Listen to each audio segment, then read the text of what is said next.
बिस्मिल्लाहिर्रहमानिर्रहीम। योग कारोबारी बाबा रामदेव ने एक बहुत ही कंट्रोवर्शियल और विवादित बयान दिया है, जिसमें उन्होंने नमाज की एक तरह से तौहीन की है और कहा है कि मुसलमान समझते हैं कि वो सिर्फ नमाज पढ़ लें और नमाज पढ़ने के बाद वो जो चाहे करें, चाहे किसी लड़की को उठा लें और चाहे कोई और दूसरा काम करें, उनके नज़दीक सिर्फ नमाज पढ़ लेना ज़रूरी है।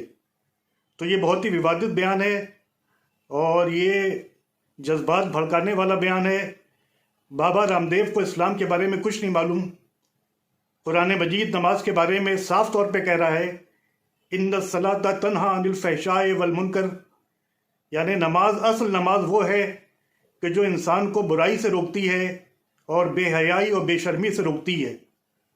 और जहाँ तक लड़कियों को उठा लेने की बात है, तो इस्लाम की नज़र में तो किसी पराई स्त्री को गलत निगाह से देखना भी गुनाह है और हराम है। लिहाजा बाबा रामदेव किस नशे में ये बात कह गए, उनको शायद कुछ नहीं मालूम। ये बाबा रामदेव खुद विवादास्पद बयान दिया करते हैं। आपको याद होगा कुछ साल पहले पेट्रोल की कीमत पर इन्होंने बयान दिया था, उसके बाद और बहुत से बयान दिए थे। तो बहरहाल हमें उससे लेना देना नहीं है, क्योंकि ये पॉलिटिकल मसला नहीं है। लेकिन नमाज के बारे में और ईसाइयों के बारे में इस किस्म के बयान देना बाबा रामदेव की मानसिकता दर्शाता है कि इन सब के दिमागों में मुसलमानों के लिए, इस्लाम के लिए और दूसरे धर्मों के लिए कितना जहर और कितनी नफरत भरी हुई है। ये जब मिलते हैं तो बहुत ही मीठे अंदाज में मिलते हैं, लेकिन दिमाग के अंदर, जहनों के अंदर, मस्तिष्क में इनके दूसरे धर्मों के लिए कितना जहर भरा हुआ है।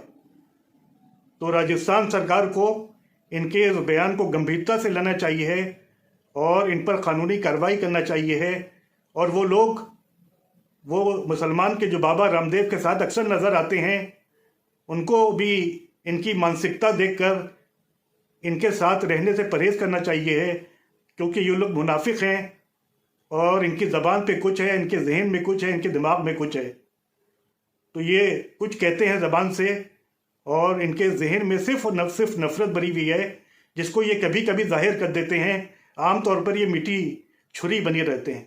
तो हम सब इस उनके बयान की भर्त्सना करते हैं और बिल्कुल जहालत और बिल्कुल नादानी और बिल्कुल